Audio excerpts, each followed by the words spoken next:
Hello students, hi friends. L C Meena Prerna classes में आपका स्वागत है। अब से कुछ शिकायतें आ रही थी भी चैनल पर है, वो कला संस्कृति से संबंधित, जियोग्राफी से संबंधित बहुत से वीडियो हैं वो नहीं डाले जा रहे हैं। तो अब जैसे कि जो भी वैकेंसीज है, जो बीएसटीसी के लिए है, प्री बीएड के लिए है, पटवार की वैकेंसी है जो आने पर है। अभी हाल ही में राजस्थान पुलिस का नोटिफिकेशन आया तो नहीं है, लेकिन ऐसा लग रहा है भी जैसे भर्ती आएगी तो विद्यार्थियों में काफ़ी खुशी का माहौल है वो बना हुआ है। तो अपने कला व संस्कृति से संबंधित टॉपिक पढ़ेंगे, बहुत ही इजी तरीके से पढ़ेंगे, आपको पढ़ने में भी आसानी होगी और एक एक बात है वो क्लियर होगी। आपके एग्ज़ाम में जो क्वेश्चन है वो किस प्रकार से बनते हैं, कौन कौन सी प्रथाएँ थी अपने जो प्राचीन काल में समाज में, बहुत सी प्रथाएँ हैं वो विद्यमान थी। कुछ ऐसी प्रथाएँ थी जो आज भी समाज में चली आ रही है, लेकिन कुछ प्रथाएँ जिन्होंने कुरीतियों यानी कि बुराइयों का रूप है जो धारण कर लिया। तो कौन कौन सी प्रथाएँ हैं जो विद्यमान थी, उन प्रथाओं के बारे में अपने चर्चा करेंगे। टॉपिक है अपना राजस्थान की प्रथाएँ।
एक बार अपने हैं वो इतनी प्रथाओं के बारे में चर्चा करते हैं। तो सबसे पहले बात करते हैं केसरिया।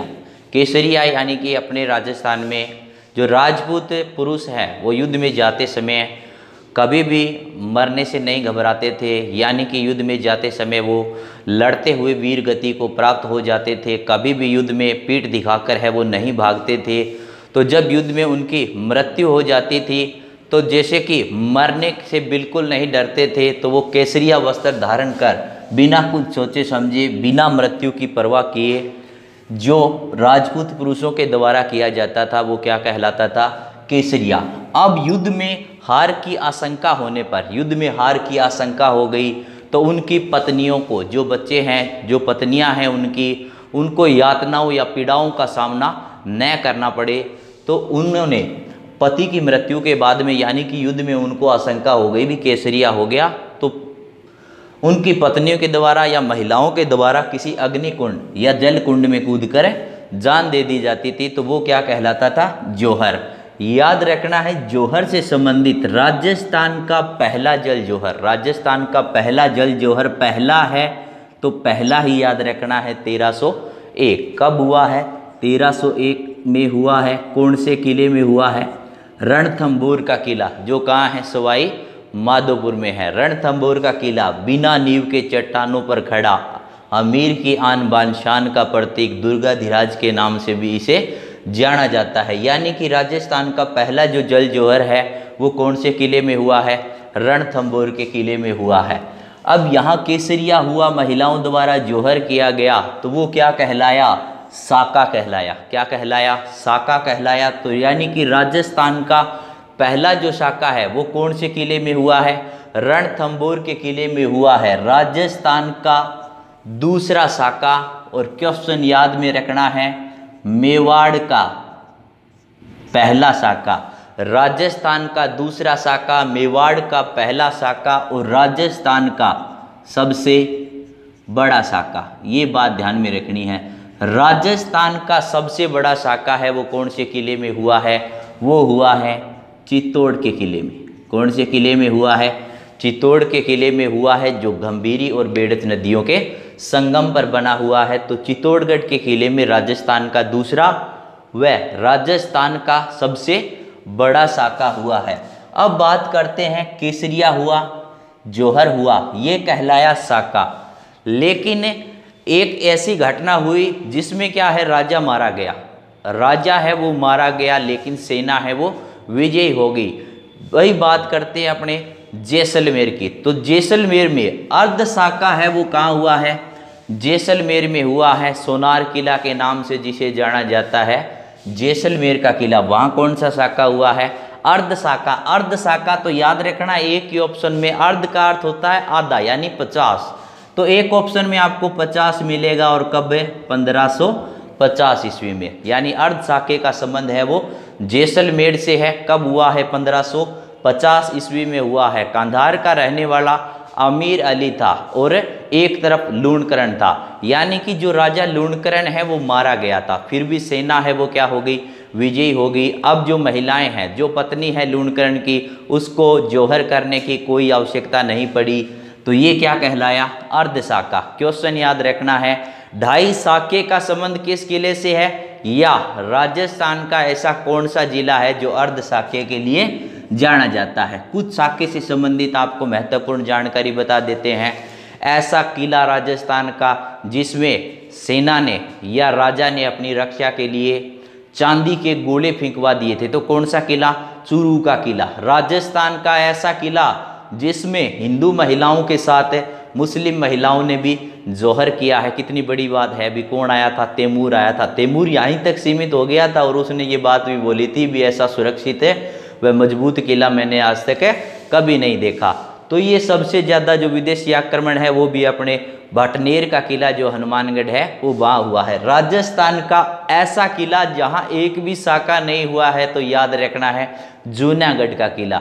जूनागढ़ का किला बीकानेर। जूनागढ़ महल पूछ लिया जाए तो जूनागढ़ महल है वो डूंगरपुर में है। जूना दुर्ग पूछ लिया जाए तो वहीं के स्थानीय लोगों के द्वारा बाड़मेर में, ये जो अपने सेदड़ी स्टेशन है उससे 10-15 किलोमीटर की दूरी पर चलते हैं तो वहाँ एक दुर्ग भी बना हुआ है जिसे जूना दुर्ग के नाम से जाना जाता है। अब बात करते हैं डाबरिया। जब किसी राजकुमारी की शादी होती थी, जब किसी राजकुमारी की शादी होती तो एक कुंवारी कन्या को साथ में भेजा जाता था, तो उसे किस नाम से, डाबरिया के नाम से उसे जाना जाता था। अब बात करते हैं नाता प्रथा। नाता से पता लग जाता है, नाता शब्द से ही, नाता यानी किसी के साथ क्या, संबंध जोड़ लेना, किसी के साथ संबंध जोड़ लेना। यानी कि जो आदिवासियों में पुनर्विवाह है, जो पुनर्विवाह है उसको कौन सी प्रथा नाम दिया गया है, नाता प्रथा। तो ये क्या है, पुनर्विवाह है। एक प्रकार से देखा जाए तो विधवा विवाह भी क्या है, पुनर्विवाह है। विधवा विवाह भी क्या होता है, पुनर्विवाह होता है। लेकिन उस समय तो क्या है, मजबूरी हो जाती है। कोई विधवा है यानी जिसका पति है वो अचानक से शादी के बाद है उसकी मृत्यु हो गई, अब जीवन है वो उसे बोझ लगने लगा, वो कहीं खड़ी नहीं रह सकती। हमारे जो पश्चिमी राजस्थान की तरफ है तो विधवाओं के साथ बहुत ही बुरा किया जाता था, बहुत ही यातनाओं का सामना करना पड़ता था। तो विधवा विवाह है वो पुनर्विवाह तो है, लेकिन ये नाता प्रथा नहीं है, इसमें किसी के साथ संबंध नहीं जोड़ा जाता है। तो पुनर्विवाह है उसे नाता प्रथा जो आदिवासियों में है, यानी किसी अन्य, अपनी पत्नी के होते हुए भी किसी अन्य महिला से क्या जोड़ लिया जाता है, संबंध जोड़ लिया जाता है। तो ये कौन सी प्रथा है, नाता प्रथा। अब बात करते हैं डाकन प्रथा की।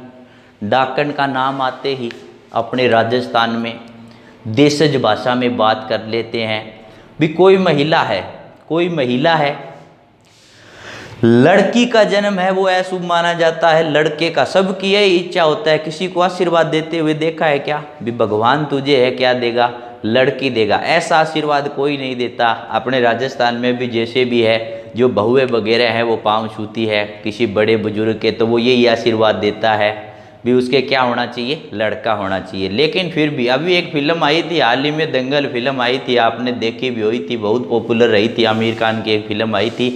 उसमें उसको क्या क्या करना पड़ता है भी लड़का होना चाहिए, लड़का होना चाहिए। बाद में वो फिल्म है उसमें 3 लड़कियां होती है, उस फिल्म से भी अपने को कुछ सीख मिलती है। यानी कि किसी महिला पर उसके 5 या 6 जैसे कि लड़कियां ही लड़कियां हैं तो उस पर आरोप लगा दिया जाता था, या घर में क्या है कोई घाटा हो रहा है तो किसी आदिवासियों के द्वारा क्या है आरोप लगा दिया जाता है भी ये तो क्या है डाकन है, इसमें भूत प्रेत का क्या है साया है। तो याद रखना है डाकन का जो रूप है, रूप याद रखना है, डाकन का रूप भयंकर होता है, रूप से स्वरूप सिंह है। कौन सा? स्वरूप सिंह, याद रखना है। डाकन प्रथा पर रोक है वो किसने लगाई थी? स्वरूप सिंह ने लगाई थी। अब ये जो अपने बात करते हैं जनजातियों की दृष्टि से अग्रणी जिला है वो कौन सा है? उदयपुर है। तो याद रखना है कौन सी रियासत ने रोक लगाई है? मेवाड़ रियासत ने। किस शासक ने रोक लगाई है? स्वरूप सिंह ने रोक लगाई है। रियासत कौन सी है? मेवाड़ रियासत है। लेकिन अभी तक पूर्णतया रोक नहीं लगी है जब तक कि कोई सरकारी आदेश या कानूनी आदेश है नहीं आता है। तो कानूनी आदेश है वो 1853 में। कब? 1853 में। याद रखना है जेसी ब्रुक। किसने? जेसी ब्रुक ने। किस पर? डाकन प्रथा पर रोक है वो सरकारी आदेश किसके द्वारा दिए गए? जेसी ब्रुक के द्वारा। अब जब विवाह शादी होती है, किसी का रिश्ता है वो तय कर दिया जाता है, तो हमारे समाज में एक प्रथा ऐसे भी विद्यमान है भी लड़की का पिता है, जो लड़की का पिता है वो लड़के वालों को अपने घर पे बुलाता है। शादी से पहले वो अपने घर पर बुलाकर कुछ उपहार देता है, कुछ अपनी तरफ से भेंट देता है। तो उसको किस नाम से संबोधित किया गया है? कोथला के नाम से। किस नाम से? कोथला के नाम से। एक बार रीति रिवाजों से संबंधित एक प्रश्न आया था, चीकनी कोथली का संबंध किससे है? उसमें ऑप्शन दिया हुआ था जन्म से है, विवाह से है, मृत्यु से है या इनमें से कोई नहीं। तो उसका आंसर चीकनी कोथली। अब चीकनी कोथली तो उसको बोलेंगे जिसमें क्या होंगे? पैसे होंगे, और पैसे है वो विवाह शादी पर क्या होते हैं? खर्च होते हैं। तो जो पिता के पास जो पैसों से भरा हुआ बैग होता है, जो बारात जब जाती है पैसों का बैग भरा हुआ होता है, तो याद रखना है चीकनी कोथली का संबंध है वो किससे है? विवाह से है। और ये विवाह से पहले। अब विवाह के जैसे कि फेरे हो गए। अपने बात करते हैं समठूणी। समठूणी को याद रखना है दहेज नहीं बोल सकते। क्या नहीं बोल सकते? दहेज है वो समठूणी को नहीं बोल सकते, क्योंकि वो लड़की के पिता के द्वारा बारातियों को दी जाने वाली भेंट है, न कि अपनी लड़की के लिए। दहेज है तो दहेज प्रथा भी है। दहेज प्रथा है क्योंकि उसने कुरीति का रूप धारण कर लिया। कानून के द्वारा दहेज प्रथा पर रोक लगाई गई। तो दहेज है वो प्रथाओं में कुप्रथा मानी गई है, क्योंकि दहेज तो है वो मांग कर लिया जाता है। किसी से मोटरसाइकिल मांग लिया, किसी से गाड़ी मांग ली, किसी से कार या किसी से नकदी मांग ली, या नहीं देने पर लड़की को परेशान किया जाता था। तो ऐसे क्या है दहेज प्रथा भी एक विद्यमान थी। वो अपने बाद में बात करेंगे, पहले बात करते हैं लड़की के पिता के द्वारा बारातियों को दी जाने वाली भेंट है वो किस नाम से? समठूणी के नाम से। ये याद रखना है समठूणी है वो दहेज नहीं है। समठूणी दहेज नहीं है। अब बात करते हैं त्याग प्रथा की। अपने यहाँ का जो सर्वाधिक साहित्य है, अधिकांश साहित्य है वो चारणों के द्वारा लिखा गया था। यानी कि जो कला धर्मी जातियाँ थी, जो गायन वादन का काम करती थी, जो लेखन का काम करती थी, जैसे कि चारण है, भाट है, ढोली है, ढाडी है, ये क्या है? ये जो जातियाँ हैं वो काम करती थी अपने यहाँ गायन वादन का, साहित्य लेखन का काम करती थी। तो जैसे राजपूतों की वंशावली लिखते थे, कौन लिखते थे? भाट लिखते थे। कौन लिखते थे? भाट लिखते थे। और वीरत्व से संबंधित जो गाथा है वो कौन लिखते थे? चारण लिखते थे। तो ये चारण और भाट। अब जब किसी राजकुमारी की क्या होती थी? शादी होती थी। राजकुमारी की शादी होती थी तो ये जो चारण साहित्यकार है वो मुंह मांगी क्या है? रकम मांग लिया करते थे। तो इसी को ही क्या किस नाम से? त्याग प्रथा के नाम से। त्याग प्रथा को उस समय किस नाम से? पोलपात बारहट के नाम से जाना जाता था। इसी से सन याद रखना है आपको 1841 ईस्वी। अब इस त्याग प्रथा पर रोक है वो कब लगाई गई? 1841 ईस्वी में रोक लगाई गई थी। कहाँ लगाई गई थी? मारवाड़ क्षेत्र में। कौन से क्षेत्र में? मारवाड़ क्षेत्र में इस प्रथा पर रोक लगाई गई थी। यानी जोधपुर में क्या है? इस प्रथा पर रोक लगा दी गई थी। एक वाल्टर कर्त हितकारिणी सभा है 1888। इसमें भी इस प्रथा को क्या है, बिल्कुल गैरकानूनी क्या कर दिया, घोषित कर दिया, इस पर रोक लगा दी गई। अब बात करते हैं कन्यावध। पहले ये तो कोई सिस्टम होता नहीं था भी अपने कन्या भ्रूण हैं उसकी जांच कराई जाए, भी इतना विकसित नहीं था, साइंस ने भी इतनी तरक्की है वो नहीं की थी।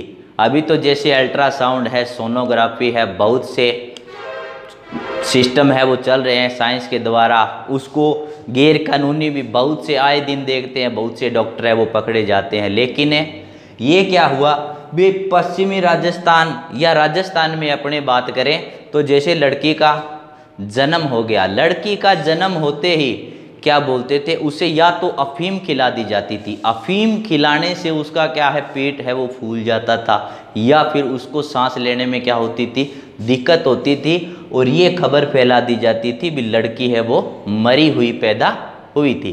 तो कन्यावध, कैसे कन्या कैसे कोटा, कैसे कन्या कैसे कोटा। अब लड़की को मार दिया यानी किल कर दिया, किल का अर्थ क्या होता है, मार दिया।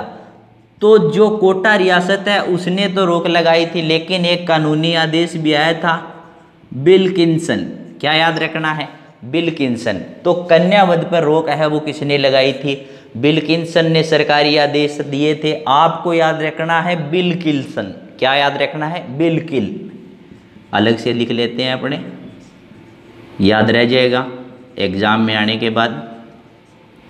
किल यानी लड़की को क्या है जन्म होते ही मार दिया। तो विल्किंसन ने कन्यावध पर रोक है वो कौन सी, कोटा रियासत ने लगाई है। अगर शासक का नाम पूछ लिया जाए तो शासक थे कौन, उमेद सिंह हैं। शासक कौन थे, उमेद सिंह हैं।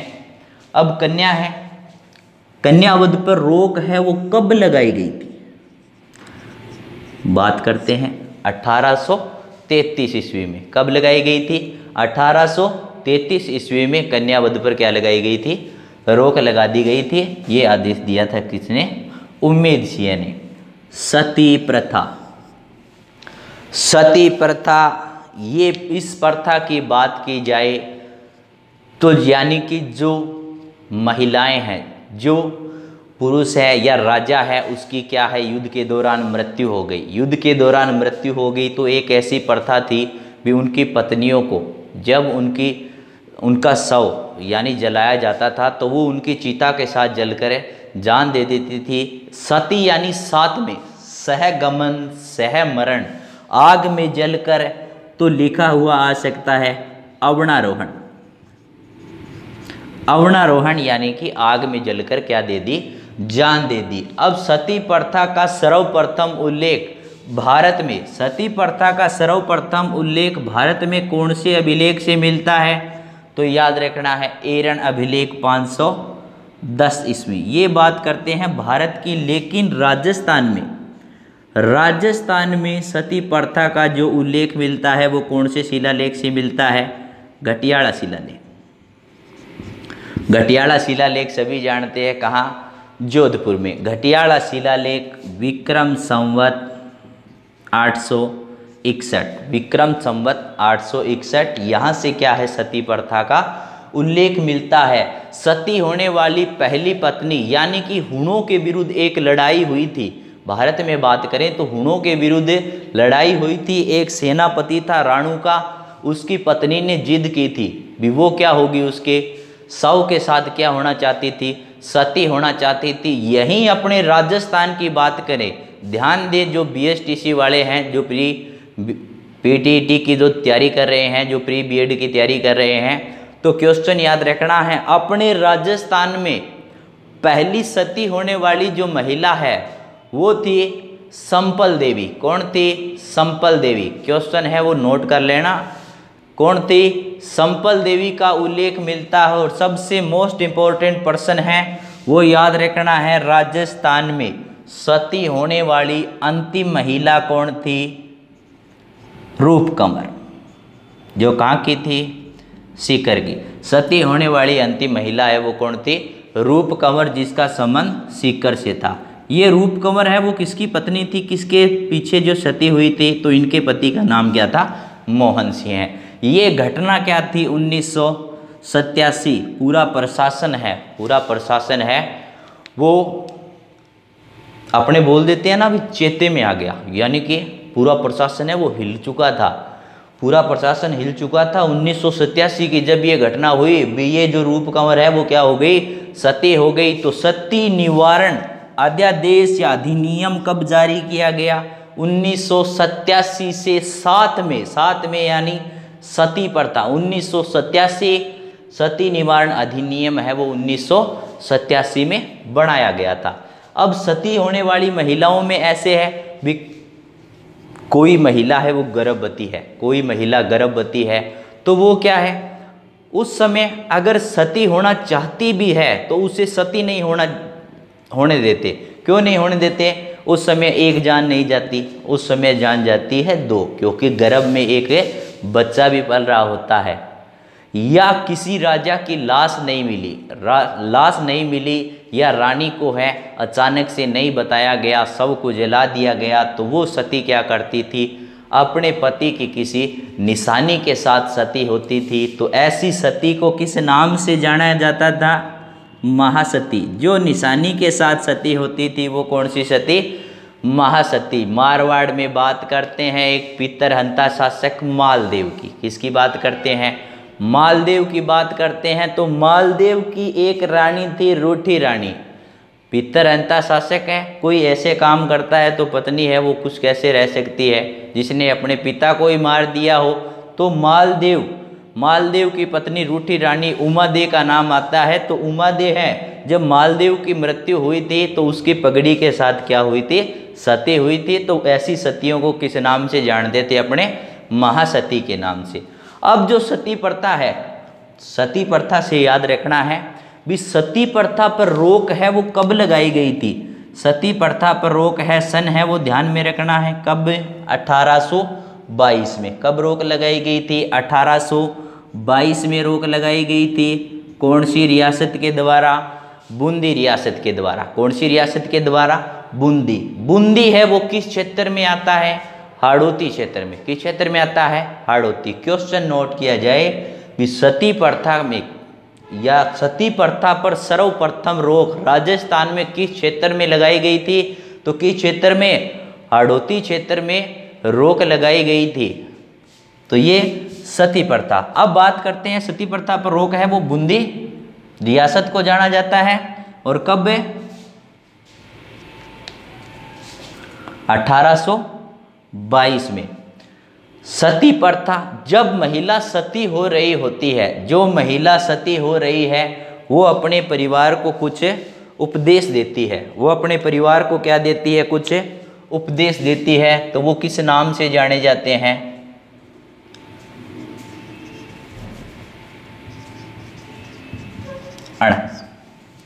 जो महिला है सती हो रही है वो अपने परिवार वालों को कुछ उपदेश देती है, तो वो किस नाम से जाने जाते हैं, अणक के नाम से।